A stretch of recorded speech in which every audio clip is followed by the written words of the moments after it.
And welcome to Beyond the Bio. This week, I am joined by Tom Vaughton, who is the founder and CEO of Varn. He is an expert in SEO and search marketing and has grown a successful and expert SEO agency team over the last 25 years. Tom's passion goes beyond search and digital strategies, driven by a belief that nature, curiosity, and creativity fuel better thinking. Tom designed and built Varn's unique woodland office, which we can see in the background today, which is awesome. So this has now led to an innovative forest workspace and also the launch of VarnFest and VarnFest Future Leaders, which we are totally going to be speaking about. These woodland business festivals now bring people together to support and share leadership journeys, ideas, stories, and inspiration, all in the wonderful great outdoors. And I'm sure I just heard some birds in the background there. Is that right? Or am I imagining it just looking at your gorgeous view? You're not, Sophie. You're not. Although I'm just slightly worried you hear a tractor or something, which might be a bit more disruptive. But no, there is birds. We'll stick with the birds then, eh? Yes. Amazing. So before we get into the trees and the tech, take us back. What led you to launch Varn in the first place? Yeah, great question. I think I used to work for a small business, but doing the SEO specifically for that business. And then when I moved, I think I realised I was unemployable. So I went to a few job interviews and thought, they're just not quite for me. I think I've realised life's a bit too short. Sorry, just jumping back a bit, actually just thinking out loud, I used to work for a training company, and one of their big things was you spent 70% of your awake time at work or travelling to work or thinking about work. If you don't enjoy it, that's going to impact your life. So I think that was in my mind. Plus, I loved working with small businesses, and I thought, well, actually, I just want to do something I enjoy, and I enjoyed SEO. It was a fun time in SEO when it was changing a lot. So I set up Varn because that was what I was good at, and it just sort of snowballed. If I'm honest, Sophie, it wasn't a massive plan. We were just quite good at it, and it snowballed. But the focus was, I enjoyed doing it. So it seemed like if you can get paid to do something you enjoy, that's the winner. Well, this is it. And 25 years later, yes, here we are. Essentially, yeah. So yeah, and time flies. It does fly. It made me feel old, you saying that, actually. I know. I have the same issue. But tell us about the woodland office. Where did this idea come from, and what impact has it had on you and the business? Yeah, so it came from it was sped up by COVID, I guess. I think we've always had a view that your office is an investment, not a cost. I think a lot of people look at an office as just something they have to pay for. You sit there and you do it, and I think we always look at it as how can it help us and the team enjoy work more. So we always had that in our mind. Then we, as a business, we bought a woodland to offset our sort of environmental impact. Then COVID happened, and do you remember there was a point where you could meet outside a pub but not inside it, and every pub put like mine. So that was around Christmas. We had our Christmas strategy day. So I just tied a load of tarpaulins between some trees in the woods, had a load of fire pits. It looked like a cheap version of Game of Thrones, if you can picture that. And the team loved it. And we did it. It was quite cold. It was probably a health and safety risk, but they loved it. And we just had a TV from my house just on the table. And then just without really thinking, I did the classic, oh, well, let's set up a woodland office. The team like, yeah, brilliant. And then it was like, oh, right, okay, we need to do that now. And then a fair amount of money later, that was how it came about. But then that leads on to how has it impacted us, and it has paid for itself in. If you look at its investment, it's paid for itself in bucket loads. We have people approach us now who want to work in this sort of environment, and recruitment's not a cheap thing to do, as I'm sure you know if you use a recruitment firm. And actually, when we've measured it, productivity is better in the woods than in an office, which has been really interesting. We had some really interesting chats with other companies that talk about woodland working, because not many companies have actual data about productivity when working outside. So yeah, it's been beneficial for the business financially, but that was never the aim. It was more just how can we invest in the team and have a better work environment. It's just sort of snowballed, if I'm honest. Amazing. So how often are people using the space? Yeah, great question. So it's off grid, essentially. So it's obviously you've been here, but there's compost toilets. There is an insulated area, but there's also like a sort of outdoor almost like a marquee, and then there's just Wi-Fi in the woods, so you can just sit there with a battery pack and just work away. So in the summer, every week. In the winter, only the hardy, basically, who work in their. Well, it's cold. I mean, it's lovely. What the insulator bit, it's got a log burning stove in, and it's lovely. But you still got to not mind walking to the toilet in the cold. So, but in the summer, it's great. We had clients here yesterday for a meeting. They love coming here just because it's a bit different. So often it ends up a client here a week, and then we're here 1 or 2 days a week as well. Do you find that being able to invite clients there kind of really helps you build those relationships with clients?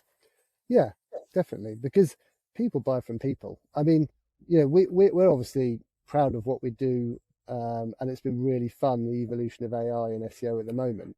But fundamentally, we're a search agency, and having the woods and having a bit of a USP there, and people loving coming to chat about things and always being more creative. They request to come normally. They're like, can we meet in the woods rather than your office? I bet, yeah, super fun.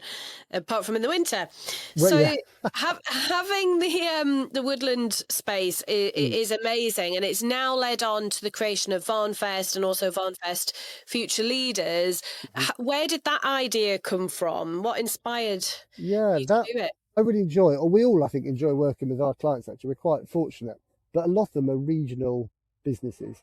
And I, in a slightly, possibly sad way, I love going around industrial sites and visiting clients that will be in a warehouse at the back of Beyond. You go in there and they're making something that's sold worldwide. So we're working with a company based out in the middle of nowhere in Wales, and they sell instruments used in the brewing industry all over the world. So I love that. And you get to chat, but when you get to chat to them, they all have the same stresses. Like you'd have stresses running your company as much as I do. And when you chat about SEO, they don't really care about the SEO. That's why they're paying us. But they do care about recruitment, morale, culture, sleep. We all have the same stresses. So we realised, how can we do something helpful for our clients?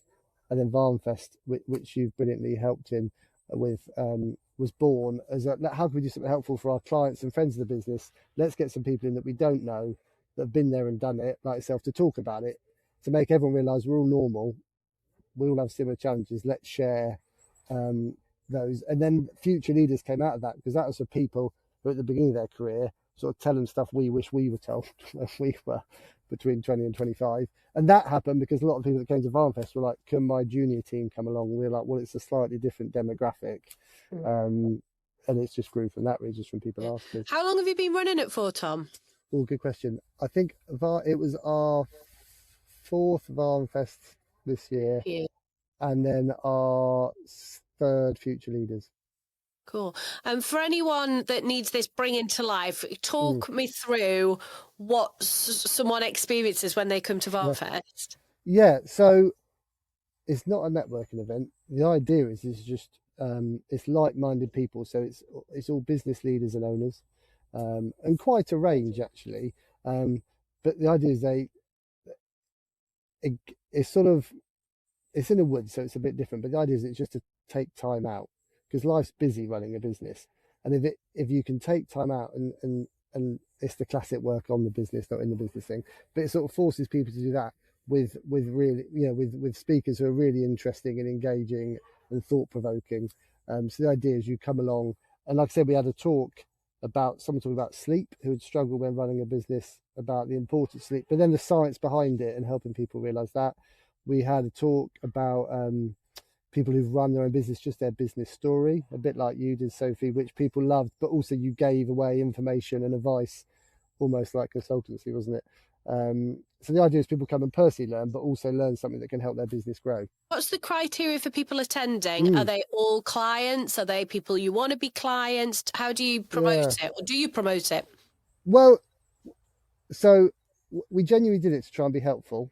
So basically, our marketing team are always having a go at me, because I just love people to come. It's helpful. And they're like, no, we need to use it to market the brand better, Tom. And I'm like, yeah, but if it's helpful, then that's great. But yeah, really, it's a combination of clients, friends of the business, and people who've been referred or heard about it online. But it's essentially people who either run a business or run a team. So we had some quite big corporates come, and that was some of the senior team. But then we have people that run they've got a team of 8 or something, but they have similar stresses, cash flow, imposter syndrome, all those sort of things.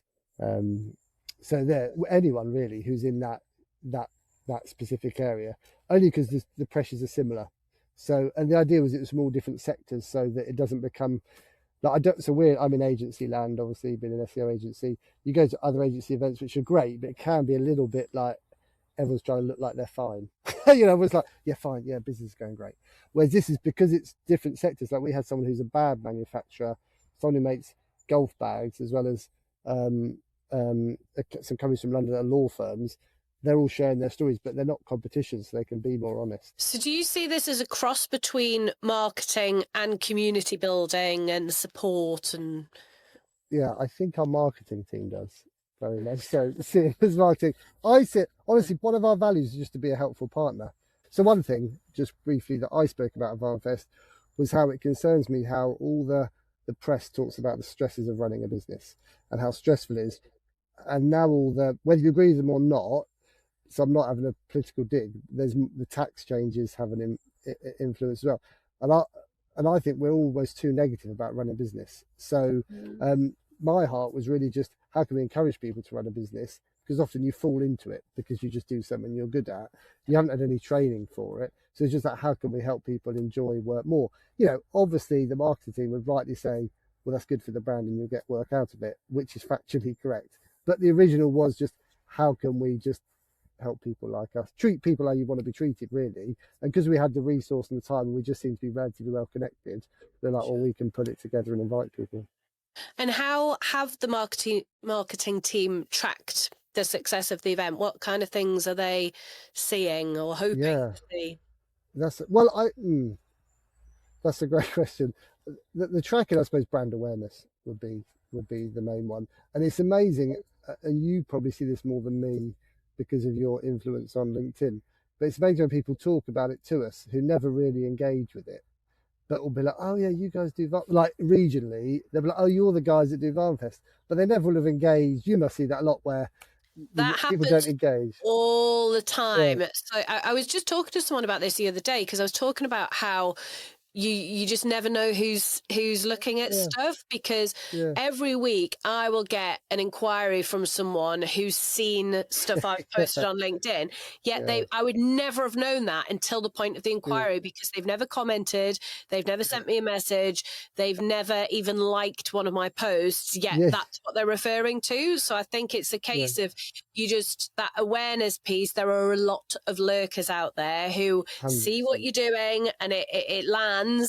You just don't find out until they come in there and make that approach. Yeah, completely. And actually, the other bit that I'd say it's been useful is for client relationships. So we've had some clients for over 10 years, and they've loved the fact that we've put something on for their future leaders, and for them, and just invest in that relationship.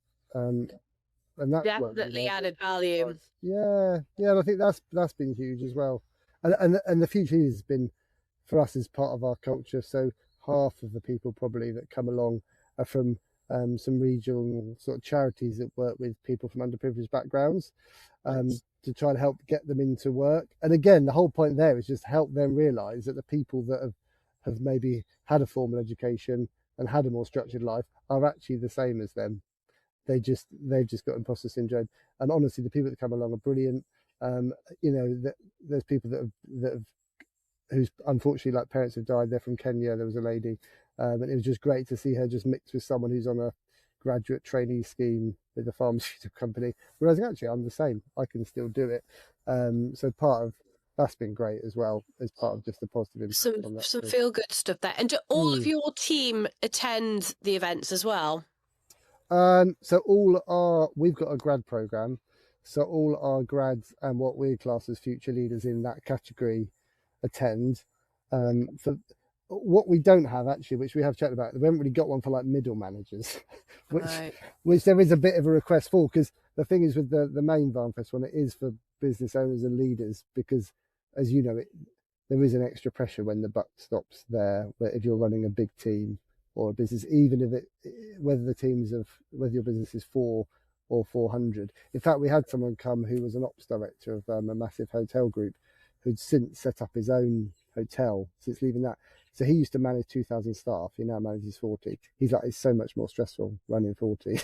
Oh, that's interesting. So so whether the size you are, that you can always learn something. So yeah, there is a bit of a gap in the middle managers. So you've got a bright idea about that. An opportunity, an opportunity there, I'm sure. So obviously everything with VarnFest is cool, and that is definitely a USP that you can get so much value from in all the different ways that we've spoken about. But you do other things that put a focus on your profile. Obviously, we met through the Business Excellence Awards a couple of years. Well, no, it was last year, I think, wasn't it? Yes. Yeah, so you're obviously trying other things that will put a spotlight on your brand. Tell me about some of the things that have worked well for you, maybe even awards, for example. What's been your experience there? Yeah, so I think what's worked well is consistency. Actually, is just keeping going, because the awards have helped, but if we just did one, I think you'd be fortunate to suddenly get something off that. But at the same time, our social, so we've looked at it as a pyramid, I guess. So you've got like, I'll speak at conferences and events about SEO and AI and that sort of thing, and that's at the top of the pyramid, and you get blogs and content off the bottom of that, and then that feeds into your LinkedIn. So we've got like this innovation newsletter that's very much about how is Google changing, and it goes out every month. And then we've got our normal newsletter, and they all filter down, which helps build credibility. But I think you've got to do all of them consistently. If you just do it for a month, you'll be like, oh, it's not working. It's like, it won't. So I think for us, the awards is part of that, consistently telling people what we do and showing our credibility. And then the awards help our clients like it. If you get an award, even if you don't win new business, you're still telling them, look, we're the best people to trust at this moment when SEO and search is really changing. So that's part of that strategy as much as winning your business. But I think you can't. In the old days, you could just do SEO, and I'm talking like in the late 90s, early 2000s, you could just do SEO and grow really well, because I did it. But now you can't. Now SEO is part of the marketing overall picture, which is where AI is even more so, because strong brands tend to do well in AI. So I think for us, it's been consistency and actually have a strategy, and the awards have massively helped, but as badges of credibility as much as winning new business. And like you will get inquiries, and someone says, oh yeah, I love your newsletter. They've never obviously clicked on a link in it. When you look back at them, we even had one client that he's quite techy. He's like, oh no, I never click on the link. I Google the title of the blog and go that way, so you can't track I'm clicking on it. But people do that. That's the thing. So, and then they inquire, or they'll forward. We've had people forward on emails to someone else, and then they'll inquire. So it's interesting. I think for us, what's worked well though is just being consistent. Yeah. And have you noticed there's been a dip when you've lacked consistency, or are you like a gold star, you're always consistent? Yeah, there's a lag dip is what I would say. So one of the things is also me just getting out and talking at events. And certainly if there's, but it would take 3 months to notice that, right? Because often the impact of the work you're doing now, we will get the odd reply to an email newsletter or a post and be like, oh, can we chat about this now? But it seems like there's a bit of a lag of new business wins further down. So when I've then had a bit of a gap and I haven't spoken, or maybe some of the comms team have been on holiday and we haven't quite covered it properly, there's definitely impact, but it's not normally immediate, is what I would say. Which is very actually weirdly the same as SEO. You could, if you rank really well in search, you could stop doing it and probably for 6 months nothing will change, but then it will start to drop. And it's sort of similar to that, really. Yeah, great advice. So what's next on your kind of hit list for your profile? Is there anything you haven't done yet that you want to do, or more of something that's worked well? Yeah, good question. So I think part of it is playing to your personal strengths and working that. So I think for me, I'm lined up to do a few more talks about AI and SEO and how that's evolving, which is quite key, because I'm not a brilliant completer finisher, Sophie, to be honest. So I'm better at doing the talks and then walking off and let someone else do the other bit. So I'm trying to focus more on that, which then helps create content anyway, which can then be cut up into social. So doing that and short videos is what I'm focusing on at the moment.